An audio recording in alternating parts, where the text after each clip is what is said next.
होती है राजोपचार। राजोपचार भक्ति देखनी है तो हमारे ठाकुर जी की सेवा देखो। हम जिनके घर में रुके हैं उनके ठाकुर जी की सेवा देखो। आज यहाँ देखे इनके ठाकुर जी की सेवा, ये क्या है? ये राजोपचार सेवा है। राजाधिराज की तरह ठाट बाट की तरह ठाकुर जी बैठे हैं, बढ़िया अपनी सेवा करा रहे हैं। कहीं कहीं षोडशोपचार होती है, पूरे दिन पूजा अर्चना चलती रहती है, कभी हवन, कभी होम, कभी कुछ ना कुछ चलता ही रह रहा है, उसी से ही ठाकुर जी की आराधना चल रही है, वो षोडशोपचार है। और कहीं कहीं भावोपचार, केवल भाव। कोई मंदिर नहीं है, कोई पाषाण नहीं है, कोई धातु नहीं है, केवल भाव में भगवान और उनकी सेवा चल रही है। ये बहुत ऊंची स्थिति है, ये करना असंभव मात्र है। उसके लिए बहुत मेडिटेशन, बहुत ज्ञान, बहुत दीनता, सरलता, सहजता, संत सेवा आदि बहुत कुछ जरूरी है, तब जाकर के भावोपचार वाली सेवा हो सकती है। तो ठाकुर जी चैतन्य हैं, जो जैसे भजेगा ठाकुर जी उससे वैसे प्रसन्न हैं। चैतन्य है, वो जड़ नहीं है, सर्वथा विद्यमान है, सत्य, चैतन्य। और तीसरी बात, ठाकुर जी आनंद है, सुख नहीं है भगवान। कथा सुनने से अगर आपको सुख मिल रहा है तो आप अभी कथा सुन ही नहीं रहे हो। आध्यात्मिक पथ, भक्ति पथ पर चलने से यदि आपको सुख मिल रहा है तो अभी आप उस पथ पर चले नहीं हो। आनंद की प्राप्ति होनी चाहिए। आनंदाम बुद्धिवर्धनम प्रतिपदम। अभी आप कथा सुन रहे हो और अगर आपको अच्छा लग रहा है, आप उसमें इंटरेस्टेड हो रहे हो, तो ये सुख नहीं है, ये आनंद है। सुख में और आनंद में अंतर क्या होता है? संसार की जितनी भी वस्तुएं हैं ये सब हमको सुख देती हैं, और सुख का एक पैमाना होता है, उसके बाद सुख नहीं मिलता, धीरे धीरे कम होने लग जाता है। जैसे कि महंगी गाड़ी आप लेकर के आए, किस लिए लेके आए? इसमें बैठेंगे, जाएंगे, सुख मिलेगा। कितने दिन? 6 महीने, 8 महीने, 1 साल, 1.5 साल, धीरे धीरे क्या होगा? सुख कम होने लग जाएगा। संसार की हर वस्तु, खाने पीने, उपभोग करने की, चाहे जो भी वस्तु आप उठा लीजिए, ऐसा हो ही नहीं सकता कि उससे सुख आपका बढ़ता है, कम ही होता है। लेकिन आध्यात्मिक वस्तु आप कोई भी लीजिए, चाहे कथा लीजिए, दर्शन लीजिए, प्रसाद सेवन लीजिए, यदि बुद्धि में वास्तविक में आध्यात्मिकता है तो जितना उसका सेवन करोगे उतना सुख, उतना आनंद बढ़ेगा, उतना आनंद और ज्यादा आएगा, कम नहीं होगा। हाँ, सांसारिक स्थिति ऐसी होती है कई लोगों की कि उनको बहुत जल्दी ऊब जाते हैं, चाहे दर्शन की स्थिति हो, चाहे प्रसाद पानी की स्थिति हो, चाहे कथा सुनने की हो, थोड़ी देर में ही बस स्थिति उनकी समाप्त जैसी हो जाती है। पर आध्यात्मिक पूर्ण रूपेण जिसके हृदय में विद्यमान है उसको बढ़ेगा, सुख बढ़ेगा। तो आनंद में और सुख में यही अंतर है। जैसे पानी पीने से प्यास कम होती है, लेकिन कभी सुना पानी पीने से प्यास और बढ़ जाए? यह अध्यात्म में ही होता है। सेवन करने से और भूख और प्यास बढ़ती है और सेवन की इच्छा बढ़ती है। इसलिए भगवान का स्वरूप क्या बताया? आनंद। तो सत्य, चित्त और आनंद। स्वरूप भगवान के बहुत सारे हैं। मेरे पीछे ठाकुर जी, श्रीनाथ जी बंशी बजा रहे हैं। द्वारिका में जाओगे तो वहां पर राजाधिराज महाराज राजा के रूप में बैठे हैं। डाकोर जी जाओगे तो वहां पर रणछोड़ राय के रूप में बैठे हैं। हमारे वृंदावन जाओगे तो त्रिभंग ललित ठाकुर जी, या मंच पे देखोगे लड्डू गोपाल। स्वरूप तो बहुत सारे हैं ठाकुर जी के, पर रूप 3 ही हैं, सत्य, चित्त और आनंद। सत्य श्रीनाथ जी भी हैं, सत्य गोपाल जी भी हैं, सत्य द्वारिकाधीश भी हैं। चैतन्य श्रीनाथ जी भी हैं, गोपाल जी भी, द्वारिकाधीश भी हैं, और आनंद ये भी हैं, यह भी हैं, और द्वारिकाधीश भी हैं। कोई अंतर नहीं उसमें। सच्चिदानंद रूपाय, ये भगवान के तीन रूप, तीन भगवान के कर्म हैं। क्या? विश्वोत्पत्त्यादि हेतवे। ठाकुर जी का पहला कर्म विश्व को बनाना, दूसरा कर्म विश्व का पालन करना, और तीसरा कर्म विश्व का संहार। इसकी पूरी ब्रीफ जानकारी आगे भागवत में आएगी। ठाकुर जी कैसे सृष्टि बनाते हैं, कैसे पालन करते हैं और कैसे संहार कर देते हैं। और तापत्रय विनाशाय, तीन तापों का विनाश करने वाले ऐसे भगवान श्री कृष्ण को हम बारंबार प्रणाम करते हैं। भागवत के महात्म का प्रथम श्लोक। अब महात्म यहां से प्रारंभ होता है कि भागवत का महात्म क्या है, क्यों सुनी जाती है भागवत की कथा, क्या लाभ है, क्या होता है कथा सुनने से, सब यहां पर अब सुनाया जा रहा है। 88,000 सौनकादि ऋषि नैमिषारण्य क्षेत्र में मानव कल्याण के लिए यज्ञ कर रहे थे। अच्छा, क्योंकि चिरपाल परिवार में पहली बार कथा हो रही है, मुझे बताया गया महाराज जी हमारे यहाँ पहली बार कथा हो रही है, तो यहाँ पर सारी कथा बेसिक से ही शुरू करनी है। हमको बेसिक्स को ही ज्यादा बोलना है, क्योंकि आप हमारी और कथा सुनेंगे तो वहां पर कहीं कहीं आध्यात्म परक ज्यादा है, ज्ञान परक ज्यादा है, कहीं पर भक्ति परक ज्यादा है, भाव परक ज्यादा है, परंतु यहाँ बेसिक परख रहेगा। यहाँ बेसिक नॉलेज जो कथा की है वो पहले देनी है, तो इसलिए आप लोग उसी रूप में सुनिएगा। बहुत दिन बाद मैं भी शायद बेसिक्स पे आया हूं, तो आनंद आएगा, ध्यान से सुनिएगा। 88,000 सौनकादि ऋषि मानव कल्याण के लिए यज्ञ कर रहे थे। लेकिन बंधुओं एक बात मेरी सदा सुनिएगा, आप कितना भी यज्ञ कर लीजिए, कितना भी हवन कर लीजिए, कितनी भी आप तीर्थ यात्रा कर लीजिए, कितना भी आप ये जितने भी प्रपंच बताए जाते हैं सब कर लीजिए, बाह्य क्रियाएं तब तक आपकी लाभकारी नहीं होंगी जब तक आंतरिक शांति नहीं है। जब तक बुद्धि और मन इन दोनों में समरसता नहीं है तब तक आप बाहर का कुछ भी कर लीजिए, उसका लाभ नहीं होने वाला है। इसलिए कथा पृथ्वी पर आई, भगवान ने कथा को भेजा, क्योंकि कथा आपके बाह्य रूप को बिल्कुल नहीं छेड़ने वाली है। ये केवल और केवल आपकी बुद्धि और मन की चिकित्सा करने वाली है। कथा का, सत्संग का अभिप्राय ही क्या है? कानों से सुनने के बाद में व्यक्ति विचार करता है। तत्श्रृण्वन प्रपठन विचारण परो भक्त्या विमुच्येन्नर। कथा आपके भीतर प्रवेश करके आपकी बुद्धि और आपके मन इन दोनों के स्थिति को समान करेगी। उसके बाद आप कुछ भी करोगे तब उसका लाभ है, नहीं तो बाह्य क्रियाएं आप कितनी भी कीजिए, आंतरिक स्थिति यदि डामाडोल है तो कोई लाभ नहीं मिलने वाला है। उसी प्रकार 88,000 सौनकादि ऋषि यज्ञ कर रहे थे नैमिषारण्य में। यज्ञ करते करते उन्होंने सोचा हम यज्ञ कर क्यों रहे हैं? मानव कल्याण के लिए। क्या मानव कल्याण होगा इससे? तब 88,000 सौनकादि ऋषियों ने सूत जी महाराज को बुलाया और सूत जी के चरणों में प्रणाम करते हुए कहा, भगवान हम ये यज्ञ कर रहे हैं पर हमको पता नहीं क्यों संतोष नहीं मिल रहा है, आप कृपा करके कुछ मार्ग प्रशस्त कीजिए।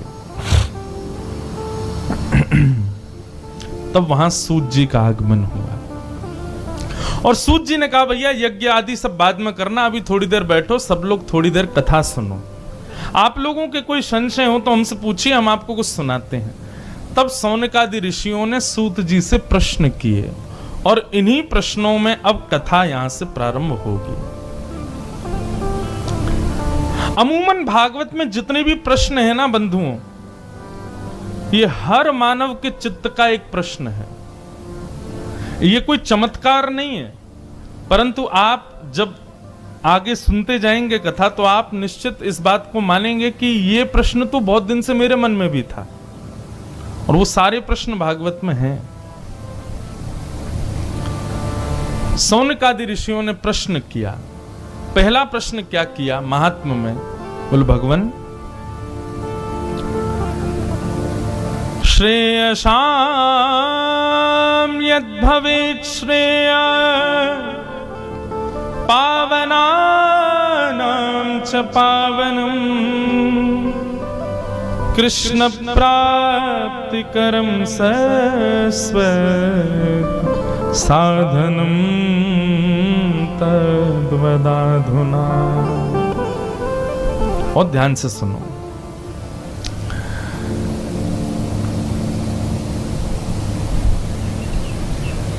जो पीछे धुआं कर रहे हैं, अगर उनको कोई एक संकेत कर दे, कम यदि करें, क्योंकि मेरे गले में लग रहा है वो, उसको थोड़ा आप कम ही रहने दो अभी। सब लोग इधर देखो, सावधानी से सुनो। भगवान, इस कलयुग में श्रेष्ठ से श्रेष्ठ, पवित्र से पवित्र भगवत प्राप्ति का हमें साधन बताओ। बंधु, एक बात हम आपसे पूछें, हमारे जीने का उद्देश्य क्या है? हम लोग क्यों जी रहे हैं? धन कमाने के लिए सब कमा रहे हैं, भोजन करने के लिए सब कर रहे हैं, जीव जंतु भी ये सब करते हैं, वंश वृद्धि के लिए सबका हो रहा है। वास्तविक में हमारा पृथ्वी पर आने का उद्देश्य क्या है? हम जी ही क्यों रहे हैं? हम आए ही क्यों हैं यहाँ पर? ये उद्देश्य आपने कभी अपने आप से पूछा कि हम क्यों आए हैं? बस आए हैं, काम करो, धन कमाओ, घर बनाओ, ये करो, वो करो, संसारिक उपभोग करो, बस करते करते अब समय देख लो, जब तक जीवित हैं तब तक करते रहो, फिर मर जाएंगे बस। पुनरपि जननम पुनरपि मरणम पुनरपि जननी जठरे शयनम आदि गुरु शंकराचार्य इसी बात को तो कहते थे। हम बार बार जन्म लेते हैं और बार बार मरते हैं और उसी बीच की क्रियाओं को करके चले जाते हैं, पुनश्च जन्म लेने के लिए आ जाते हैं। इस जन्म में जैसा कर्म करेंगे फिर अगला जन्म उस गति के अनुसार हमको कहीं और मिल जाएगा। क्या यही हमारा चक्र है? ये इसी में ही लगे रहेंगे? उद्देश्य क्या है हमारा? पहले ही आपको स्पष्ट कर दें, भागवत का उद्देश्य है जीते जी अपने कर्मों का निर्वहन करते हुए अंतिम समय से पूर्व भगवत प्राप्ति, ठाकुर जी की प्राप्ति। ठाकुर जी की प्राप्ति का फॉर्मूला, उसके बाद क्या होता है? पुनश्च जन्म नहीं होता, पुनर्जन्म न विद्यते। फिर पुनर्जन्म कब होगा? जब ठाकुर जी कोई लीला करने पृथ्वी पर आएंगे तो उनके सखा के रूप में, उनके भैया के रूप में, उनके मित्र के रूप में, उनके शत्रु के रूप में, जितने भी लोग आते हैं सब भगवान का परिकर ही आता है। तो जो भगवत भाव से अपने जीवन का कल्याण कर लेते हैं वो भगवान के अवतार के समय ही पृथ्वी पर आते हैं, बाकी सदैव भगवान के पास ही रहते हैं, सदा ठाकुर जी की लीला में आनंद करते हैं। नंद बाबा, यशोदा मैया, बलराम जी, कंस, भगवान के सब सखा आदि, ये जितने भी कृष्ण अवतार में आए हैं ये सब वैकुंठ से ही आए हैं और ये सब भक्त ही हैं, बस यहां पर अभिनय करने के लिए आए हैं और पुनश्च भगवान के साथ ही चले जाएंगे। तो भागवत का उद्देश्य यही है, कृष्ण प्राप्ति करम सस्वत साधनम तद्वदाधुना। अपने जीवन को जीते हुए, अपनी क्रियाएं कर्मों को करते हुए भगवत प्राप्ति करना, उसमें बैलेंस कैसे आवे वो भागवत हमको सिखाती है। सौनकादि ऋषियों ने पूछा, बोले भगवान, भगवत प्राप्ति इस कलयुग में कैसे हो सकती है? कृपा करके हमें बताइए। तब श्री सूत जी महाराज कहते हैं, बोले इस कलयुग में यदि भगवत प्राप्ति करनी है तो एक ही साधन है। क्या? कि काल व्याल मुखग्रास त्रास निर्णास हेतवे कृष्ण प्राप्ति करम सस्वत साधनं तद्वदाधुना श्रीमद्भागवतं शास्त्रं कलौकीरेण भाषिता। कलयुग में भगवत प्राप्ति का एक ही साधन है, और वो साधन क्या है? श्रीमद् भागवत शास्त्र का विधिवत साक्षात यथार्थ श्रवण करना और जीवन में उसको उतारना। जिसने श्रवण करके यथार्थ अपने जीवन में उतार लिया, निश्चित है मृत्यु से पहले पहले भगवत दर्शन और भगवत साक्षात्कार उसको होगा ही होगा। बंधुओं, कथा का एक और रूप है, थोड़ा ध्यान से सुनिएगा। कथा सुनने के बाद में व्यक्ति को मृत्यु से भय नहीं लगता।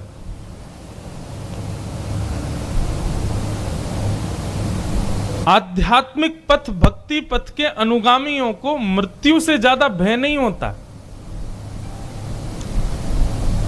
जैसे कि भगवान बुद्ध एक बार कहीं जा रहे थे, तो एक गांव को जैसे ही पार किया तो गांव के लोगों ने उनको रोका। बोले, भगवान हम आपको प्रणाम करते हुए निवेदन करना चाहते हैं, आप इससे आगे मत जाइएगा, घूम करके चले जाइए। बोले, क्यों? बोले, सामने एक पर्वत है, उस पर्वत पर एक अंगुलीमाल नाम का एक व्यक्ति रहता है। बुद्ध भगवान बोले, क्या करता है वो? बोले, वो लोगों को जान से मार देता है और अपने पराक्रम को दिखाने के लिए मारे हुए व्यक्तियों की उंगलियां काट के अपने माला में पिरो लेता है। महाराज, बहुत दुष्ट है, बहुत क्रूर है, कृपा कीजिए आप वहां मत जाइएगा, नहीं तो वो आपका वध कर देगा। भगवान बुद्ध उसी मार्ग पर चलने लगे, रुके नहीं। लोगों ने कहा, भगवान हम आपको सचेत कर रहे हैं, आप फिर भी नहीं मान रहे, क्यों नहीं मान रहे आप? तो भगवान बुद्ध ने बहुत सुंदर उत्तर दिया। बोले कि मैं ये बात जान चुका कि सामने पर्वत पर एक अंगुलीमाल नाम का दूषित बुद्धि वाला व्यक्ति रहता है, और ये जानते हुए भी मैं उसके पास नहीं गया और उसको नहीं सुधारा, तो फिर काय बात का बुद्ध हूं मैं? हम बुद्ध केवल इसलिए थोड़ी बने कि लोग हमको माला पहनाएं, हमको प्रणाम करें। अरे दिखे कि कोई दूषित है तो उसको सुधारने का काम हमारा, इसीलिए हम बुद्ध बने हैं। डॉक्टर क्यों बने हो? ताकि कोई पेशेंट हो तो उसका इलाज हो। पता चल जाए कि वहां पेशेंट है और आप मुंह मोड़ के जाने लग जाओगे तो निश्चित है सब लोग बात बनाएंगे कि भाई ये डॉक्टर अभी अच्छे से बना नहीं है, कहीं इसको चिकित्सा ना करनी पड़ जाए, इसलिए मुंह फेर के जा रहा है। बुद्ध बोले, यदि उसकी क्रूरता ज्यादा होगी तो मेरा वध कर देगा, लेकिन मेरे पथ पर यदि मुझे विश्वास होगा, मेरे ज्ञान पर यदि मुझे विश्वास होगा, तो आज अंगुलीमाल सुधर जाएगा। और बुद्ध निकल पड़े उसी मार्ग पर। अंगुलीमाल दूर से जैसे ही भगवान बुद्ध को देखता है, दूर से ही चिल्लाते हुए सचेत कर देता, मैं चेतावनी देता हूं, वहीं रुक जाओ, तुम अभी जानते नहीं हो मैं कौन हूं। मैं बहुत पराक्रमी, बहुत बलवान हूं, मैं लोगों को मार देता हूं, आदि आदि बातें कहने लगा। तुम्हारा संत भेष है, इसलिए पहले ही चेतावनी दे रहा हूं, लौट जाओ, नहीं तो मेरे मेरे मेरे मेरे हाथों से तुम्हारी मृत्यु हो जाएगी। नहीं रुके बुद्ध। एक प्रसन्नता चित्त पर, क्यों? क्योंकि आध्यात्मिक वैष्णव व्यक्ति को भय नहीं होता, और यह बात निश्चित है।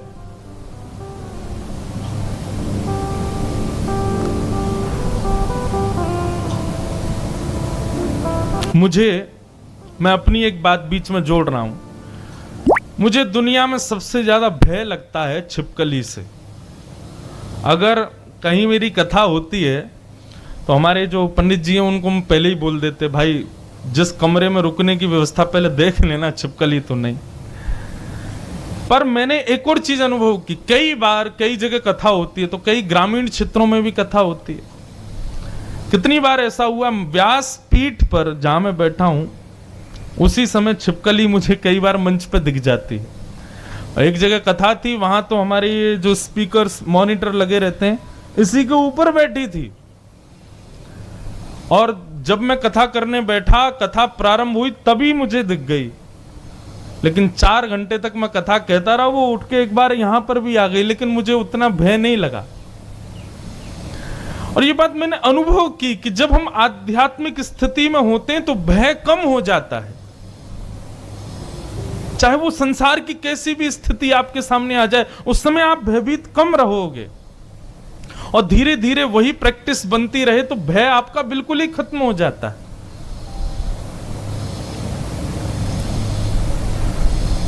बुद्ध पहुंच गए। अंगुलीमाल ने कहा, तुम अभी मेरे बल को जानते नहीं हो, चले आए हो मेरे पास, दिखाऊं अपना बल। एक वृक्ष था पीछे, उसकी डाल पकड़ करके अंगुलीमाल ने तोड़ दी, एक हाथ से ही तोड़ करके सामने रख दी, भारी मोटी डाल।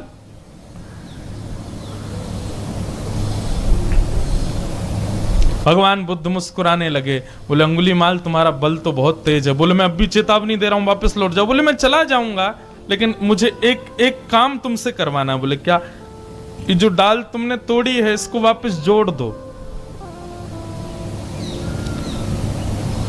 अंगुलीमाल बोला यह असंभव है। नहीं, जब तुम तोड़ सकते हो तो जोड़ना भी आता होगा, लाओ जोड़ दो इसको। तुम इसको जोड़ दो, मैं चला जाऊंगा।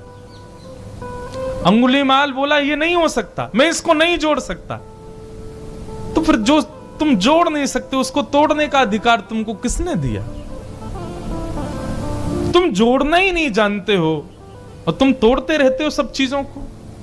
जितनी उंगलियां तुमने अपने गले में माला बना करके पहन रखी हैं, आज इन लोगों का वध ना किया होता और प्रेम का प्रकाश किया होता तो इतने लोग तुम्हारे चारों तरफ खड़े रहते, तब तुम्हारा बल दिखता। उंगलियां गले में पहनने से बल नहीं होता है अंगुलीमाल। आज यदि इतने लोग, गिन लेना कितनी उंगलियां हैं, इतने लोगों को तुमने प्रेम दिया होता तो सब तुम्हारे चारों तरफ खड़े होते, उन सबके प्रेम के अधिकारी तुम बने हुए होते। लेकिन आज तुम अकेले रहते हो एक पर्वत पर। क्यों? तुमने भय व्याप्त कर दिया है सब जगह। जोड़ना सीखो, तोड़ना नहीं। और ऐसा कह के बुद्ध भगवान चले गए। अपनी कुटिया पर जैसे ही पहुंचे, पीछे मुड़ करके देखा तो अंगुलीमाल चरणों में बैठा था। बोले भगवान बुद्धम शरणम गच्छामि, मुझे क्षमा कर दीजिए। आज मेरे चित्त को वो प्राप्त हुआ जो मुझे जीवन में कभी नहीं मिला, और सदा के लिए बुद्ध भगवान का अनुगामी हो गया। कहने का अभिप्राय,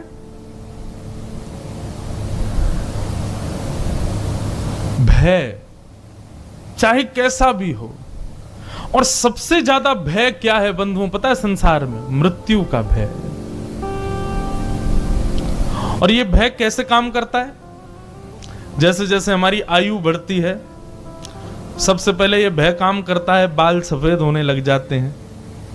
हम स्टार्ट कर देते हैं उनको काले करने में, आंखों से दिखना बंद हो जाता है, चश्मा पहन लेते हैं, लेंस लगा लेते हैं, दांत टूटने शुरू हो जाते हैं, नकली दांत लगा लेते हैं, शरीर में झुर्रियां पड़ने लगती हैं, तो फिर पंचकर्मा करवाते हैं और महाराज उसको ठीक करने के लिए कुछ ना कुछ व्यवधान बनाए रहते हैं ताकि हमारी आयु कम ही लगे।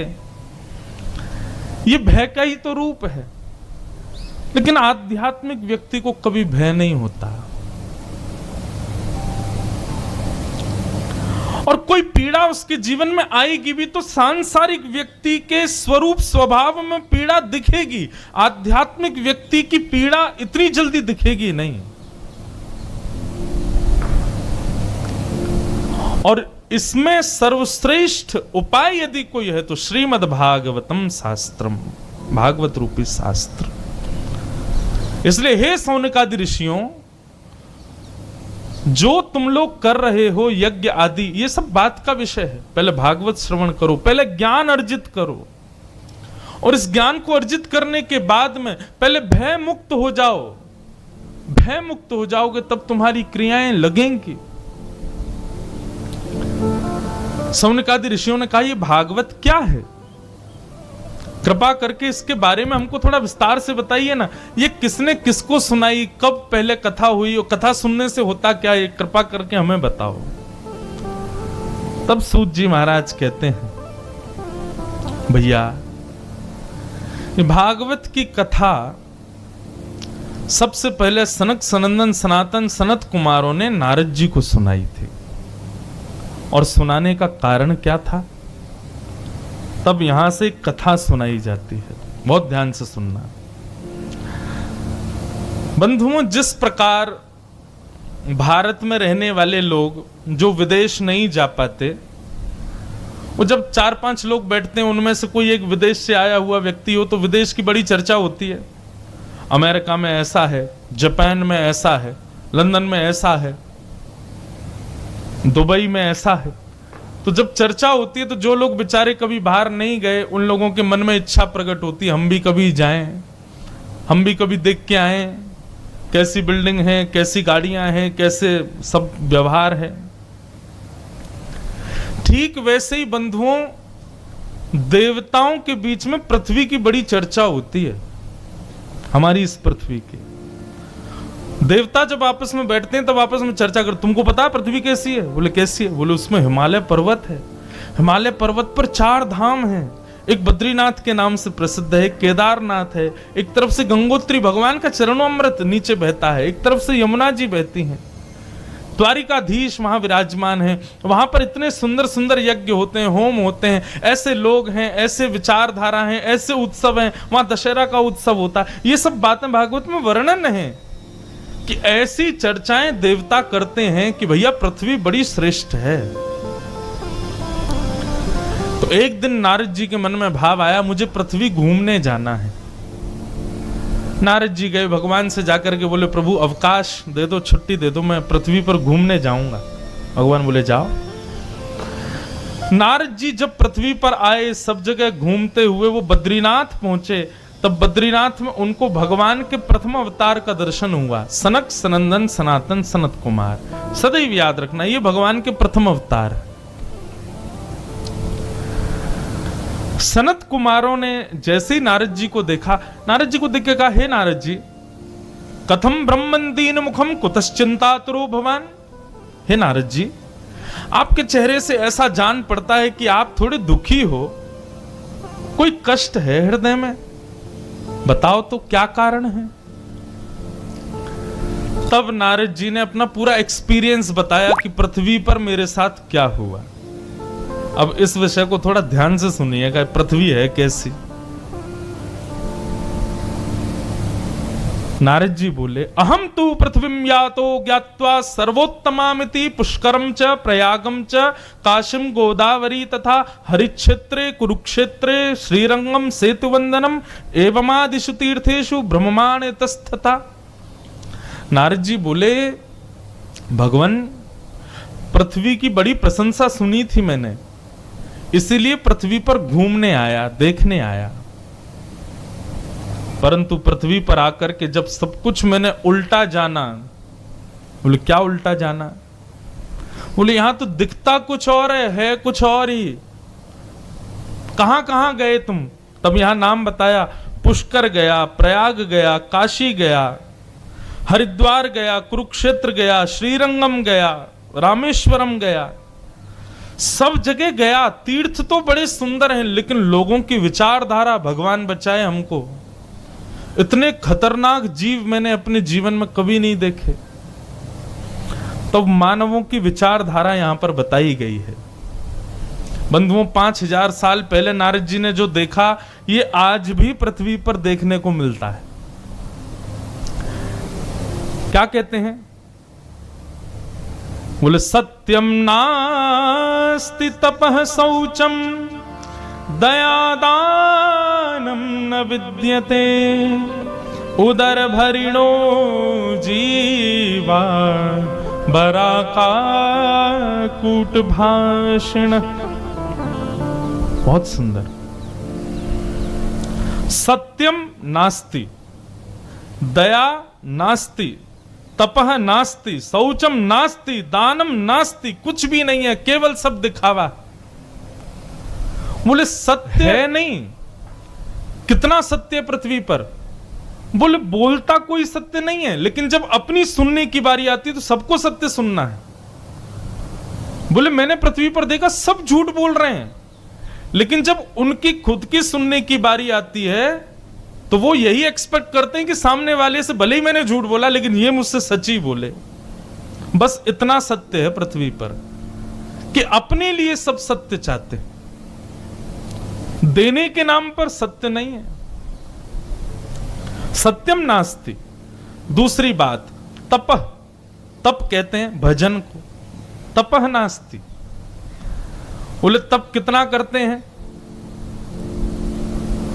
बोले जब कोई काम बिगड़ रहा हो। एक बात आपको बहुत सत्य बताएं, सब कुछ बहुत अनुकूल जब रहता है ना हमारे जीवन में, जैसा हम चाहते हैं वैसा मिल जाए, तो भजन कम हो जाता है, वजन बढ़ जाता है, भजन कम हो जाता है। लेकिन जब सब कुछ प्रतिकूल होता है, जैसा हम सोचते हैं उसके बिल्कुल विपरीत होता है, तो वजन कम होता है, फिर भजन बढ़ता है। हे ठाकुर जी, हे गणपति बप्पा, हे राम जी, हे हनुमान जी। फिर सबसे पूछते हैं क्या करें, ये काम हमारे बिगड़े पड़े, इसके लिए क्या करें, कुछ उपाय बताओ। हे ब्राह्मण देवता, आप ये अनुष्ठान करो, हे ये करो, ये करो, ये करो। लेकिन जब सब कुछ अनुकूल होता है, व्यवस्थित होता है, बिल्कुल परफेक्ट, जैसा हम चाहते थे वैसा चल रहा है, उस समय भजन कम होता है, भगवान की सेवा कम होती है, ठाकुर जी की आराधना कम हो जाती है। लेकिन सब कुछ अनुकूल हो तब भी आप ठाकुर जी की सेवा में उतने ही लगे हुए हो, ये भगवान की फिर कृपा है, ये ठाकुर जी की कृपा है। उस स्थिति में आप ऐसा सोच सकते हैं कि निश्चित ही ठाकुर जी आपसे प्रसन्न हैं, इसलिए सब अनुकूल है, फिर भी आप इतने भजन भाव भक्ति में लगे हुए हो। लेकिन 99.9% अनुकूल स्थिति में रहने वाले लोग भजन कम करते हैं, क्योंकि उनको लगता है कि सब कुछ तो ठीक है।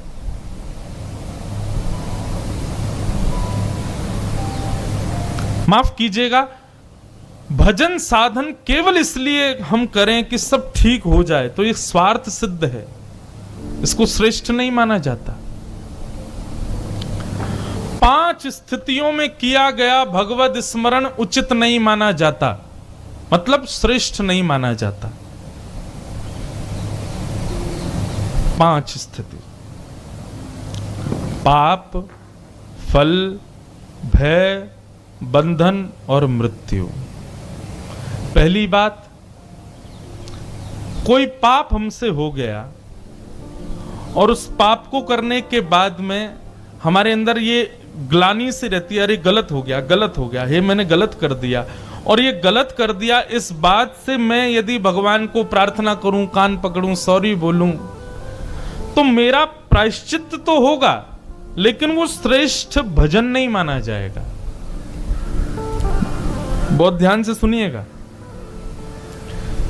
मेरे से कोई पाप हो गया और मैं भगवान के पास नित्य जाऊं और उसकी क्षमा मांगूं, हे नाथ मुझसे बहुत बड़ी गलती हो गई, आप कृपा कर मुझे क्षमा करो, तो भगवान के द्वार पर इस भाव से जाने से मेरी आत्मग्लानि कम हो जाएगी, मेरा पाप कम हो जाएगा। लेकिन ठाकुर जी अपनी भक्ति की प्रणाली में वहां हमारी अटेंडेंस कभी नहीं लगाएंगे। क्यों? क्योंकि पाप की वजह से मेरे पास आ रहे थे, तो पाप। दूसरा, किसी फल की प्राप्ति से किया गया भजन, यह भी श्रेष्ठ भजन नहीं माना जाता। हम क्यों गए द्वारिका में, जाके ध्वजा चढ़ाई, क्यों चढ़ाई ध्वजा? उसके पीछे कोई कारण है, तो आपका वो कारण पूरा हो जाएगा, लेकिन भगवत भजन श्रेष्ठ नहीं माना जाएगा। तो पाप, फल, फिर आता है भय। भय से किया गया भजन, फ्लाइट में कई बार टर्बुलेंस हो जाता है, तो जय हनुमान गण मूसा के जब तुम लोग जाकर अंजन पुत्र पवन सुत नाम, हे हनुमान जी महाराज रक्षा करो।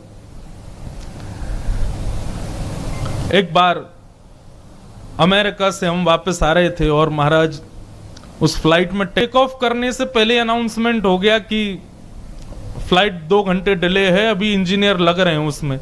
अब कोई ये पता चल जाए कि 16 घंटे की फ्लाइट है, उसमें टेक्निकल प्रॉब्लम, तो आधा भय तो पहले ही आ जाए। साथ में पिताजी भी थे हमारे, तो 2 घंटे के इंतजार के बाद हम देख रहे थे एयरपोर्ट से कि बहुत सारे लोग फ्लाइट में नीचे लगे हैं, कुछ कर रहे हैं। मैंने कहा पिताजी इसी से पहुंचना है भारत। तो पिताजी बोले श्री जी सब कृपा करेंगे। फिर अनाउंसमेंट हुआ कि सब ठीक है, अब आप लोग बोर्ड कर सकते हो। अब जैसी फ्लाइट में बैठे, जैसे ही उसने टेक ऑफ किया, आकाश में पहुंचते ही महाराज, न्यूयॉर्क के बाद वो यूरोप तक पूरा समुद्र पड़ता है बीच में, और उसमें जब उसका हिलना शुरू हुआ, और वो कोई नॉर्मल टर्बुलेंस नहीं था, इतना भयानक था कि चीख रहे थे लोग। उस स्थिति में हम और पिताजी दोनों जैन मान गंगू सगर से लोग जाकर हे हनुमान जी महाराज, हे लाडली जी, हे किशोरी जी, हे करुणामयी, हे दयानिधि, कृपा करो, हे किशोरी जी जल्दी याकू उतारो, और कछु ना तो भैया याकू गिरियो तो वृंदावन में ही जाके गिरे और कहीं नहीं गिर जाए, समुद्र में गिर गए तो कोई को मिलेंगे भी नहीं। इतना भय। लेकिन जैसे ही वो टर्बुलेंस शांत होता तो हम लोग रुक जाते, बढ़िया सामने स्क्रीन में मूवी लगा के देखने लग जाते।